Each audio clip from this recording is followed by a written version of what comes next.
Bienvenue dans cette nouvelle revue de moi-même Jetfire. Cette fois-ci, Lugnuts Animated Voyager Class, qui est une demande spéciale d'un certain Timpeux. Comme vous voyez, c'est un jet un peu à la futuriste, un hommage aux bombardiers à peu près américains de la Deuxième Guerre mondiale, avec surtout le cockpit ici. Avec des beaux motifs rectangulaires. Bon, description du jouet, bien entendu le cockpit, les canons ici, double canon, une tourelle ici qui se tourne 360 degrés, bien entendu, des bombes, bien entendu, des ailes aussi, le derrière, bon, les rétrofusées, les petites ailes, vraiment futuriste. Ça ressemble vraiment à rien de ce que j'ai vu aujourd'hui. Les jets, les bombardiers ne ressemblent même plus à ça. Aujourd'hui, les bombardiers ressemblent plutôt à des vrais jets, je dirais. Des vrais, tu sais, des F-16, des F-15, ça peut être des bombardiers, genre. Fait que des bombardiers de même, ça n'existe, je pense, même plus. Peut-être dans des pays communistes ou socialistes, j'en sais rien, en tout cas. Bon. Train d'atterrissage ici, aussi. Qui sont quand même rétractables. Bon. C'est pas vraiment ça le plus important, mais c'est quand même cool, il se rétracte quand même bien. Ce jet-là, ce que j'adore, peut-on considérer ça que c'est du undercarriage? Quand ils font des avions, c'est souvent des chasseurs comme souvent comme des F-15 ou des F-16, des F-22. Ils ont toujours du undercarriage, toutes les figurines Transformers. Lui, comme un peu comme Transfer, Ravage de Falan, ce sont des gros avions cargo.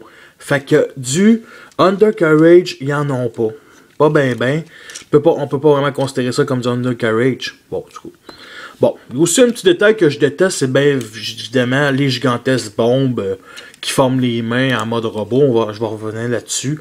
Des rétropulseurs ici, à peu près comme des vrais avions. Fusée vue de derrière.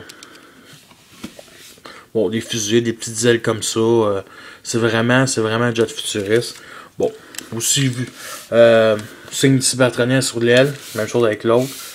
C'est vraiment. Moi, j'aime beaucoup le mode alternatif. Au début, je le détestais. J'aimais mieux des pers. Je dirais pas que je détestais. Je détestais. Je l'aimais pas. Je trouvais pas ça utile. Mais en réalité, le personnage de Lugnuts est je dirais, pas un hommage, mais c'est un fanatique. Mais en tout cas, je vais vous revenir là-dessus quand je vais décrire le personnage. Mais bon, c'est à peu près ça. Les couleurs bien basiques, du vert pâle, mauve, assez violet. Couleur jaune et noire sur les bombes. J'ai jamais su ça servait à quoi. Ça, je dirais comme danger, une bombe. Bon. Rouge aussi, mais surprenant. Je sais pas si c'est comme ça représente un peu les rétrofusées vues d'en avant qui sont. Moi, j'en sais trop vraiment rien. En tout cas, juste pour dire qu'un alternatif, là, le mode alternatif est quand même correct. Bon. On va vous le comparer à son mode Universe. Bon, fuck off, là. Qui est tout à fait extrêmement différent. Comme vous voyez. Mode Universe, ses ailes sont gigantesques. Lugnuts, c'est quand même. C'est où ce qui me surprend le plus? Ça, c'est un Voyager qui date de 2010, ok? Non, je dirais, excusez-moi, 2011, on va dire, ok? C'est un gigantesque Voyager. Comparé à lui qui date de 2008, là, lui, là, c'est vraiment le même principe comme Lugnuts, mais version génération. Vraiment une très belle figurine, celle-là. Si vous voulez que je fasse la revue, demandez-le moi. Mais celle-là, là, wow! Mais en tout cas, je vais vous revenir là-dessus. Bon, on va commencer la transformation. C'est bien simple. On enlève l'arme. L'arme, décrit tout de suite. On fait juste rétracter ça, comme ça. Puis, il me semble qu'en poussant dessus... Comment on fait? Voyons. Ça se peut-tu qu'en poussant dessus, excusez-moi. Non. Ben, c'est supposé faire ça. À peu près. Une genre d'arme bouclier, canon laser, ça on peut dire. Je trouve ça un peu bizarre. Je vais revenir là-dessus en mode robot pour savoir si ça va sûrement clipser pour que ça repousse. En tout cas. C'est un peu bizarre, mais c'est pas grave. Bon. Alors, on a déjà enlevé l'arme. Bon.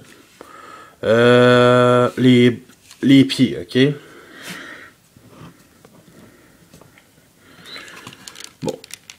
Les pieds, c'est simple. On écarte ça un peu. Même chose avec l'autre pied. Comme ça, comme ça. Bon.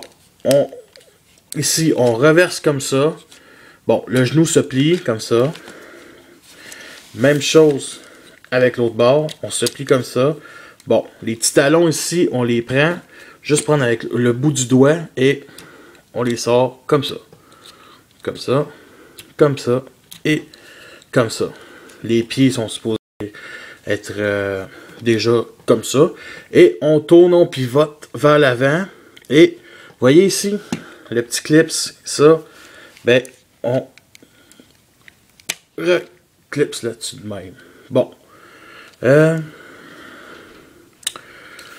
a à peu près je dirais, si vous connaissez un peu le Macross, moi je connais pas ça, ben voici le bon Macross, on va dire. Là. Bon, ici le derrière, juste, on replier là-dessus. Ici le derrière, on rétracte les petites ailes comme ça. Et la seule chose, ça fait une gimmick.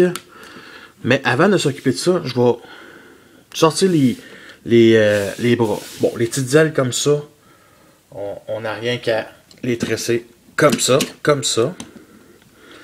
Ok. On sort le bras comme ça. Comme ça.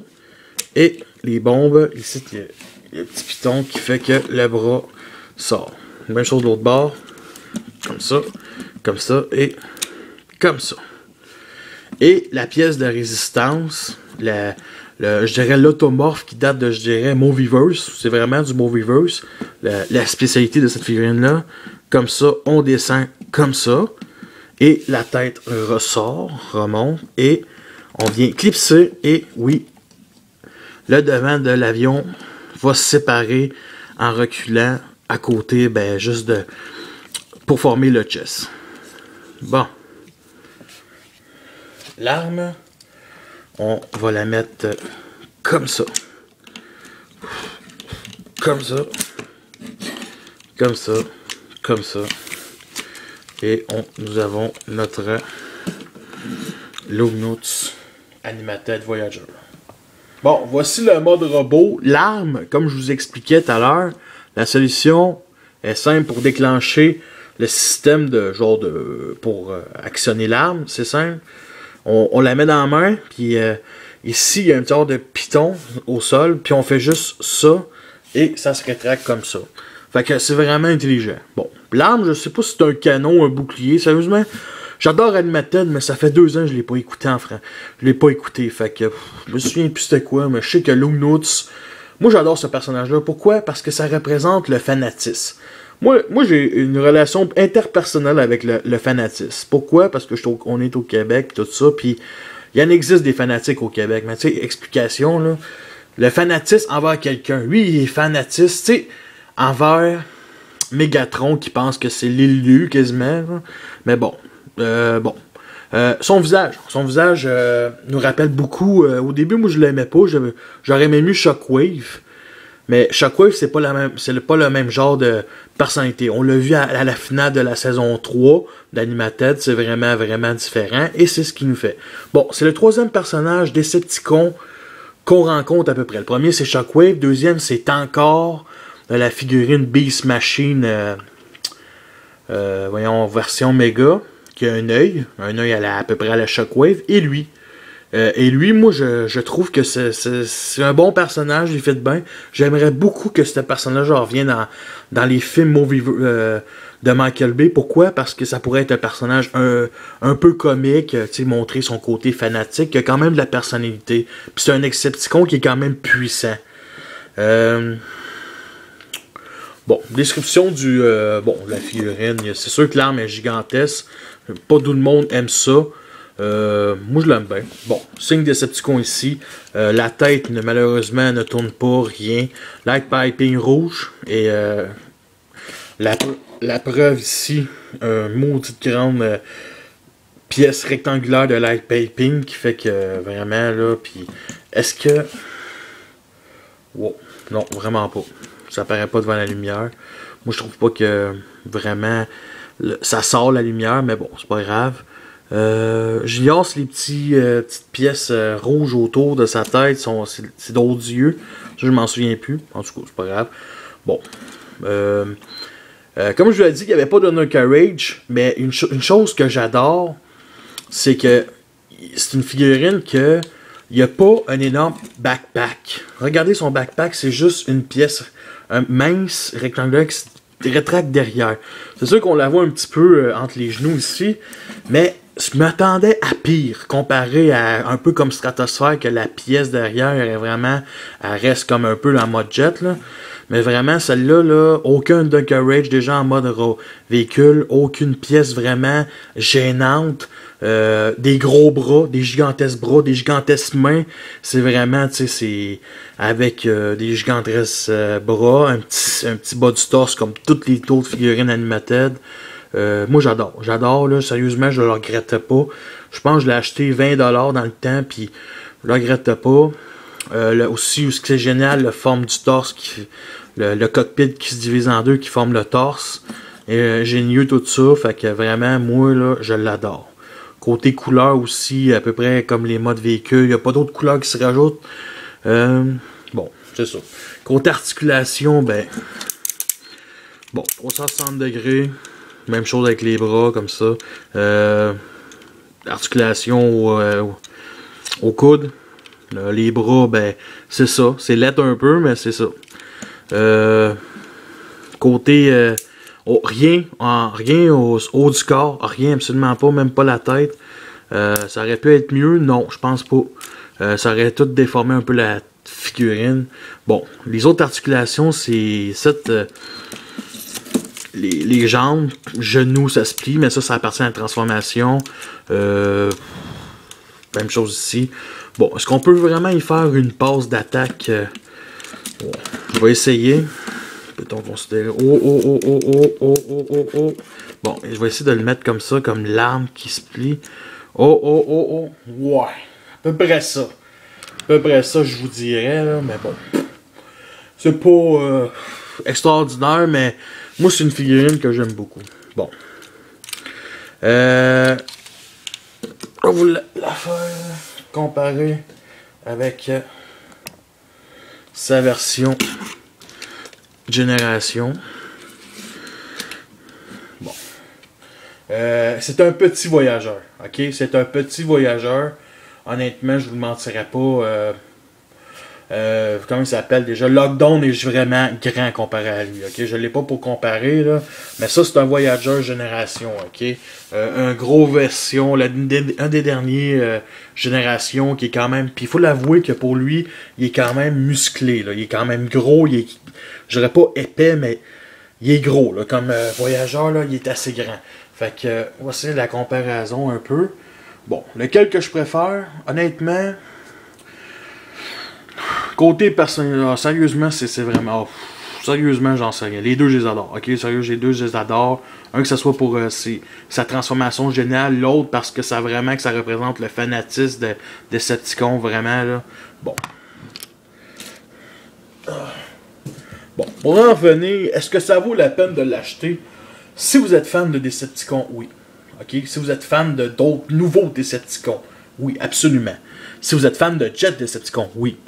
Mais si vous trouvez un peu... si vous aimez pas Animated, le style, achetez-vous Génération à la place. Parce que lui, moi je trouve qu'il en vaut la peine. Parce que moi, les Animated, je les voulais toutes. Je les voulais toutes. Puis je les ai eu presque toutes. Puis honnêtement, je le regrette pas. Puis parce qu'au début, je l'aimais pas. Je l'aimais pas. Je trouvais qu'il en valait pas la peine. Je voulais vraiment juste ceux qui me plaisaient. Puis lui, il me plut. Fait que vraiment, là, je suis content de l'avoir acheté. Puis c'est ça. Fait que je vous remercie, à la prochaine. Puis ma prochaine vidéo va sûrement être ma collection. Enfin, t'étais. Ça fait des mois que je veux faire ça. Mais ma collection en vidéo. Fait que sur ça, Je vous remercie, à la prochaine.